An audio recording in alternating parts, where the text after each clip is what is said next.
పెద్దలకి పిల్లలకి అందరికీ నమస్కారం. ఒక చిన్న స్టోరీ చెప్పడానికి మీ ముందుకు వచ్చేసింది మీ అందరి సమ్ము.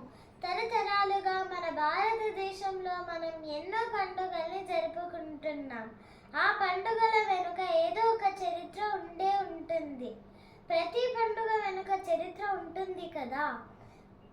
అందరికీ దసరా, దీపావళి ఇలాంటి పండుగల గురించి తెలుసు, కానీ చాలా మందికి ఉగాది ఎందుకు జరుపుకుంటారో తెలీదు. ఉగాది ఎందుకు జరుపుకుంటున్నారో తెలియని వారి కోసం నాకు తెలిసిన ఈ చిన్న స్టోరీని మీతో చెప్పబోతున్నాను. చాంద్రమానాన్ని అనుసరించే తెలుగు వారు కొత్త సంవత్సరం సందర్భంగా ఉగాదిని జరుపుకుంటారు. తెలుగు వారి నమ్మకం ఏమిటంటే, ఉగాది రోజు బ్రహ్మ సృష్టిని ప్రారంభించాడు అని ఒక నమ్మకం ఉండేది.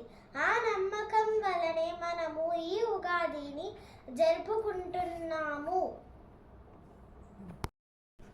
మనకు ఇక్కడ ఒక సంవత్సరం గడిచితే అక్కడ బ్రహ్మకు ఒక రోజు. ఉగాది నాడు బ్రహ్మకు ఒక రోజు ప్రారంభమవుతుంది. తెలుగు గ్రంథాలలో వివరించిన ప్రకారం సోమకాసురుడు అనే రాక్షసుడు బ్రహ్మ దగ్గర ఉన్న వేదాలను దొంగలించి సముద్రంలో దాక్కున్నాడు. అప్పుడు విష్ణువు మత్స్య అవతారం ఎత్తి ఆ రాక్షసుని సంహరించి వేదాలను అప్పగించాడు. ఆ రోజు చైత్రశుద్ధ పాడ్యమి నాడు. అందువలన మనం చైత్రశుద్ధ పాడ్యమి నాడు ఉగాదిని జరుపుకుంటాం. ఉగాది అసలు రూపం ఏమిటంటే యుగ ఆది. దాన్ని మనం ఇప్పుడు ఉగాది అని పిలుస్తున్నాం.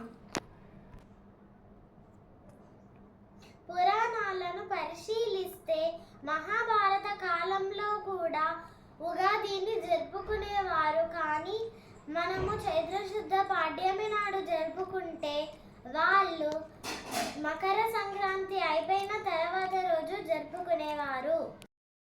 పురాణాలలో ఉగాదికి చాలా తక్కువ ప్రస్తావన ఉన్నప్పటికీ చైత్రశుద్ధ పాడ్యమికి ఎక్కువ ప్రాధాన్యత ఉండేది.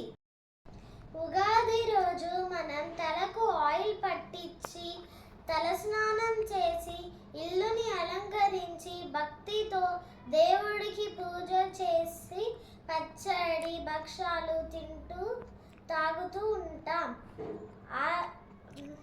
మనము తలకు ఆయిల్ పట్టించి తలస్నానం ఎందుకు చేస్తాము అంటే, నూనెలో లక్ష్మీదేవి, నీళ్ళల్లో గంగాదేవి ఉంటారు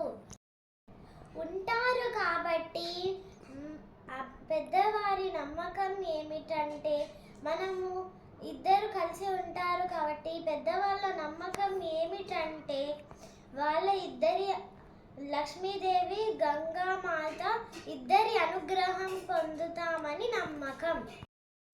ఉగాది రోజు మనం ఉగాది పచ్చడి చేసుకొని తాగుతాం. అయితే ఉగాది పచ్చడిలో షడ్రుచులు ఉంటాయి. షడ్రుచులు అంటే 6 రుచులు. ఆ 6 రుచులు ఏమిటంటే ఉప్పు, కారం, తీపి, ఒగరు, పులుపు, చేదు. ఉగాది రోజు మనము ఉగాది పచ్చడి చేసుకుంటాం. ఉగాది పచ్చడిలో షడ్రుచులు ఉంటాయి. షడ్రుచులు అంటే 6 రుచులు. 6 రుచులు ఏమిటంటే ఉప్పు, కారం, తీపి, ఒగరు, చేదు, పులుపు.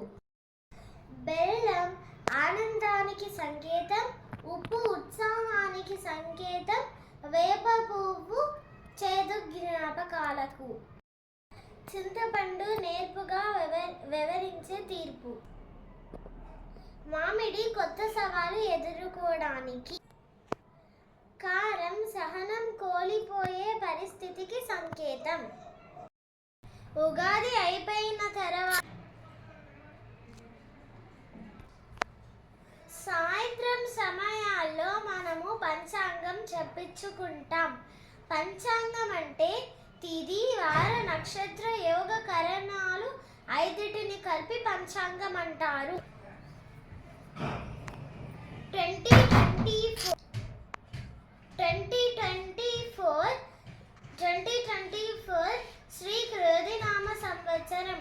ఇప్పుడు మనం జరుపుకునేది శ్రీ విశ్వసను 2024లో మనము క్రోధినామ సంవత్సరం పూర్తి చేసుకొని ఇప్పుడు శ్రీ విశ్వవసునామ సంవత్సరానికి అడుగు పెడుతున్నాం. ఇది 39వ సంవత్సరం. చివరిగా అందరికీ శ్రీ విశ్వవసునామ సంవత్సర శుభాకాంక్షలు. మీకు ఈ స్టోరీ నచ్చినట్లయితే ప్లీజ్ సబ్స్క్రైబ్, లైక్ చేసుకోండి, కామెంట్ షేర్ కూడా చేసేయండి.